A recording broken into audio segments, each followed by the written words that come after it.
Okay.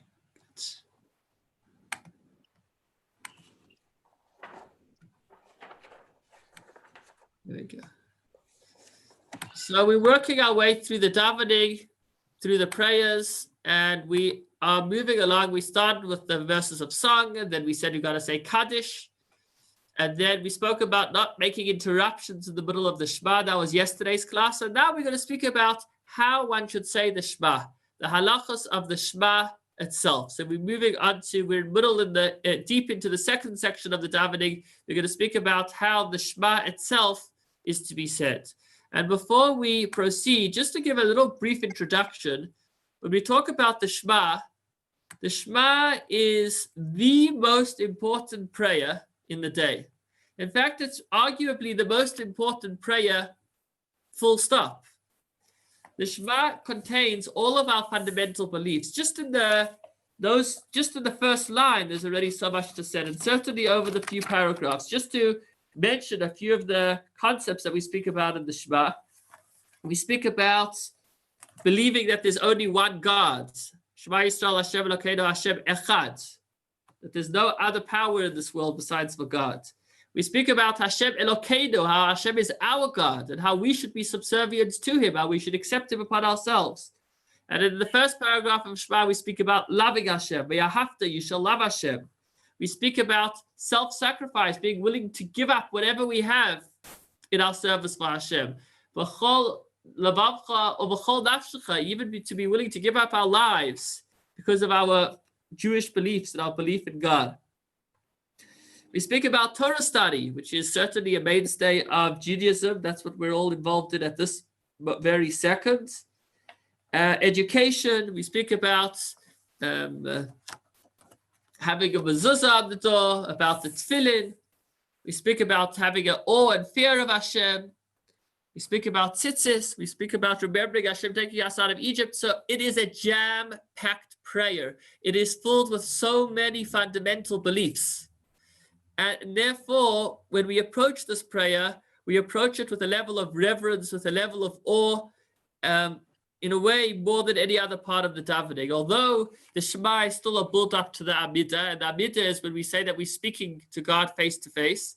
But before we come to speak to God face-to-face, we first accept God upon ourselves, and we submit ourselves to Him. And the time that we do that is in the Shema. So let's see how to go about the Shema.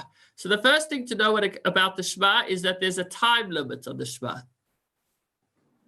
The Shema needs to be said in the first quarter of the day. The earliest time for reading the morning Shema is the same as that for putting on tefillin. So that's from when you could see your friend from the distance, which is about, I would say, 40 minutes or so before sunrise, approximately. See chapter 10, section 2. And the time period of Shema extends until the end of the first quarter of the day, regardless if the day is long or short. The length of the day is reckoned from daybreak until the stars. And I'm sure he says in the footnote over here, there are actually other opinions that say that it goes from sunrise to sunset. So from when it gets light until the stars are visible. Either way, the point is that you take the day from the beginning to the end, and you divide it into 12 equal parts, and you have up until the end of the third hour, the third halachic hour. So once you've divided it into 12, once you've finished, you have up until the end of that third segment. Or if you divide the day into 4 equal segments of time, you have up until the third segment.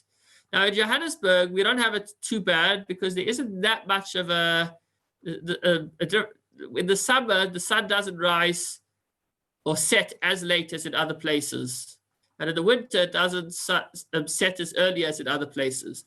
But what this means is, were the sun to rise at 5 o'clock in the morning, and it was to set at, let's say, 8 o'clock or 7 o'clock, okay? So 5 till 7 o'clock, I think we spoke about this already, so I'll speak about it very briefly now. So from 5 o'clock till 7 o'clock is 14 hours. Okay, usually an hour is 60 minutes. But if we want to have 12 equal parts, we're going to take the extra 2 hours and divide them by 12. So we're going to take 120 and divide it by 12, and it gives us with an extra 10 minutes. So on a summer where sunrise is at 5 and sunset is at 7, it means that each halachic hour will be, instead of 60 minutes, 70 minutes. And in that way, there'll be exactly 12 halachic hours from sunrise to sunset. So if we say that Shema needs to be recited by the end of the third hour, and sunrise was at 5 a.m., so then you would add 3 hours to that, plus 3 times 10 minutes. So that means it would be 3 hours and 30 minutes from 5 a.m. When's that? 8:30 a.m. So that means that we could already be past the first quarter of the day by 8:30 a.m., which means that after 8:30, we've missed the time to say the Shema. So this is relevant, particularly in the summer, to be sure to say the Shema in time. Why is the time of Shema up until the first quarter of the day? This is a whole discussion in the tractate of Brachos, in Gemara Brachos. The verse says you should say the Shema when you go to sleep and when you get up. That means that the Shema should be recited at the time that people go to sleep and at the time that people get up. Now, what is the time that people get up? So there's a whole discussion in the Gemara, when is the latest that people wake up? Obviously, there could be some exceptions, and we're not talking about that, but we mean in general, when do people get up? And the bottom line in Halacha, it discusses, there's a difference between when kings get up and regular people get up. Kings get up later than regular people, but the bottom line is that by the end of the first quarter of the day, people should be up. And therefore, if you've passed the time that people get up, you've passed the time to say the Shema. So that's something to bear. Can I ask you a question here? Yes. On page 28, when we daven in the morning, we say Shema Israel, and then there are 2 paragraphs. The one is the first paragraph of the Shema, and then the second one is a different thing. Now, great question. You want to know what it's doing there, or where it no, it says here, and I've read it, that if you're not going to be able to get to the Shema within time, you say this. But they only give you 1 paragraph. But if you read what it says you should recite all 3 of the paragraphs. Great question. So in the Gemara, there's only 1 paragraph there, because I've noticed that when we daven every morning, that piece is not said. We jump straight down to Atahu ad Shalom Nivra Olam. Great question. So Terry's question is, he's noticed that at the very beginning of the Siddur, before we even get up to the verses of song, right at the beginning, it has the Shema there. And the Siddur says that the reason it's there is to make sure that you say it on time. But it says you should say all 3 paragraphs, and it only lists 1 of those 3 paragraphs. That's Terry's question. So what's going on over here? So firstly, there's a second reason why that Shema is there.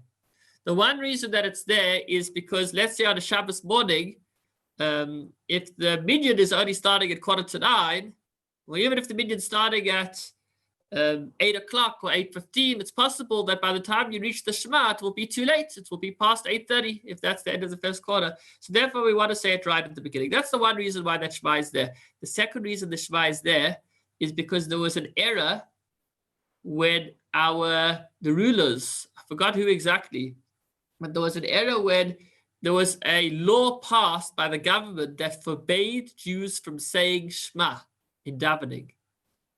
Could you imagine? And so the way that the rabbis circumvented that was they said, okay, you're not going to let us say Shema as part of the official davening. We'll put it into the prayers before the official part of davening, but it's still there, so everybody still says it. That's the second reason why the Shema is there right at the beginning. Now, as far as your question, Terry, why does it only have the first paragraph? So in the Gemara, there are different opinions how much of the Shema one needs to say it in order to fulfill the mitzvah of saying Shema twice a day. There's even an opinion of Rabbi Yehuda, I believe, that even if you just said the first line, Shema Yisrael Hashem Elokeinu Hashem Echad, you will have already fulfilled the mitzvah, just with that one line. Others say that no, the mitzvah of Shema is more than the first line, it's the whole first paragraph. And others say that you've got to say all 3 paragraphs. So since, according to, I would say, most authorities, by the time you've said the first paragraph, you have fulfilled the mitzvah, that's all they put there in the Siddur. But they pointed out that really, if you want to do it according to all opinions, if you're worried that the time will pass, don't just do the first paragraph, but look, go ahead into the Siddur and do all 3 paragraphs. Okay. Okay, thanks. That answers that one. I've always Okay. worried about it, and now we're talking about it. Good. It was the right time to ask the question. Absolutely. Absolutely. And anybody else who has questions, please feel free. So we're talking about the time for Shema. And now he says, so the first point that we've said is that it's from when you could see your friend up until the end of the first quarter of the day. However, the commandment is full in its excellence when it is written in the manner of vasikin. Vasikin were pious men who treasured the mitzvahs, and they were careful to read it just before sunrise in order that they would finish the Shema and its blessings at sunrise and begin the Amidah immediately thereafter. So the earliest time one should say the Amidah under regular circumstances is sunrise. And therefore, the pious would make a point that at the very first moments that they can daven the Amidah, they would daven it at sunrise. It's not just that. In fact, according to, I think the Rambam says that is actually the time. And after that, it's still the time, but it's not the ideal time. Either way, the best time to say the Shema is just before sunrise. So you could go straight from there into the Amidah. Basically, that would be the earliest time you could say the Shema as part of the davening without having to wait between the Shema and the Amidah. And proceed with the Amidah immediately thereafter. He who is able to accomplish this will merit great rewards. In any case, you must be very careful not to delay reading Shema past the first quarter of the day, especially during the summer when the days are long. As we just discussed, in our country, the latest time for reading the Shema is before 7 o'clock in the morning. So we're talking about very north in Russia. And in the summer, the sun barely sets. I guess the sun would possibly set 9 o'clock or 10 o'clock at night. And it's probably already rising at 3, 4 in the morning. And so by 7 o'clock, it's already would be too late. So luckily, we don't have that in South Africa. But that is something to be concerned of if you're going to Hungary or other such places. Nevertheless, as a last resort, if the time limit has passed, you're allowed to read the Shema with its brachos until 1/3 of the day. However, after 1/3 of the day, which is the time for prayer, it is forbidden to recite the brachos, but the Shema itself may be read at any hour of the day. Now, I think there may be different opinions about that. So you can, we could chat about that some more afterwards. I need to look into that some more. Some authorities hold that the brachos may also be recited the entire day. There we go. So just to cut a long story short, we're speaking about the time of the Shema from when you could see your friend, ideally just before sunrise, but it must be done to fulfill the mitzvah before the end of the first quarter of the day. If you Google halachic times or halachic zmanim, you will be able to look up wherever you are in the world when the latest time for the Shema is on that particular day. And if you missed the time, you could still say the Shema, but you may have lost the mitzvah. And then as far as the blessings that come before and after it that we spoke about yesterday, all of these blessings, Hameir La'aretz, Avat Olam, or Avar Rabba, those are all the blessings of the Shema. So those can be recited past the first quarter up until the first third. And some say they would still be able to be recited throughout the day if it is in the course of the davening. That is, it's 5:19. So let us quickly now, we'll end with this Kitzur Shulchan Aruch, and we will now make a siyum on the entire Torah. Now, to explain, this isn't a siyum on a tractate of Talmud. It's not of Talmud. It is of Rambam. But the Rambam speaks about any law that is mentioned anywhere in the Talmud and beyond the Talmud. And over the last 3 years, Jews around the world have been doing a chapter a day. And today is the day that those that learn a chapter a day of Rambam finish learning the entire Rambam, which means they finish learning literally every halacha that exists out there. And those that do 3 chapters a day do it in 11 months. And again, today is the day that it ends. And I decided to wait before I made my siyum so I could do it together with my good friends over here that have joined me. I would make a l'chaim, but it's a fast. So the l'chaim will have to wait for about another 45 minutes or so. We'll say l'chaim and we'll drink it in another 45 minutes or so when the fast is over. But here we go. This is the very last words of the entire book of Rambam, which has 14 volumes, 83 sections, and 1,000 chapters. And we are now on to chapter approximately 1,000 and reading the very last halacha. And if you need to go, please do, because it is past 5:20. If you're able to stick around for the Siyum, then please do, because it will be special.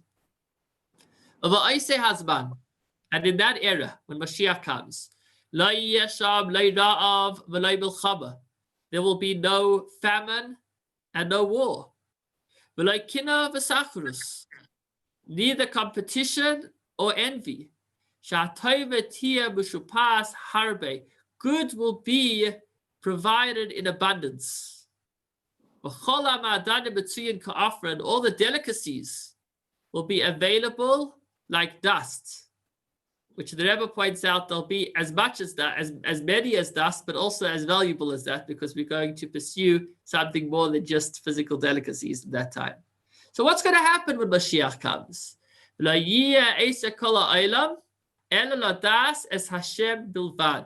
The occupation of the world will be nothing but to know Hashem alone, to be able to know Hashem and understand Hashem. So many have questions nowadays of why God does this or that, or where is God? So many questions. We're all looking for Hashem, and when Mashiach comes, we will be able to see Him in a whole new way, as we'll see at the very conclusion. And all we'll want to do all day is to understand Him better and better to our ability. And since that's what will be when Mashiach comes, therefore, Jewish people will be very wise. What kind of wisdom is there greater than the knowledge of Hashem? They're going to know hidden things. And they will attain the knowledge of their Creator according to man's ability. As it says in Isaiah, the world will be filled with the knowledge of Hashem, as much as the waters of the sea cover it. With this we conclude the laws of kings and the laws of Mashiach, and we conclude the entire companion. Blessed is the one who said, and the world came into being in its detail and in its general sense. We finished volume 14, which is the book of Judges, which had 5 halachas and 81 chapters. The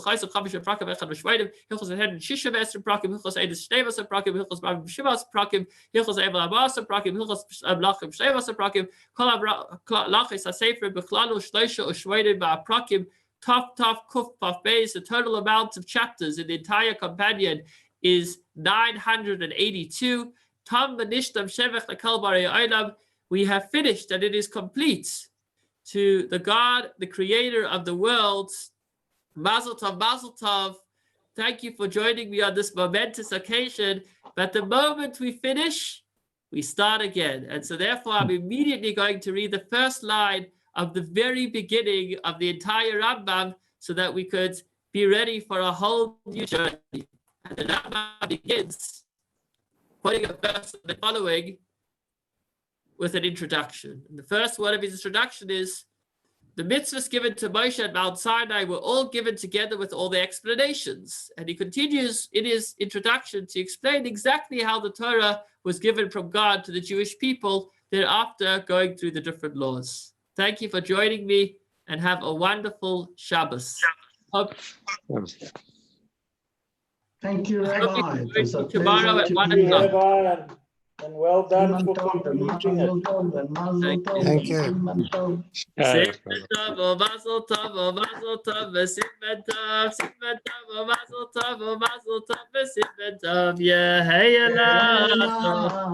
I can say l'chaim, but we'll have to drink it soon. Thank you for joining us, and wishing you a wonderful Shabbos. Thank you, Rabbi. Shabbos, Rabbi. Bye-bye. Shabbos. Shabbos, everybody. Shabbos, Terry.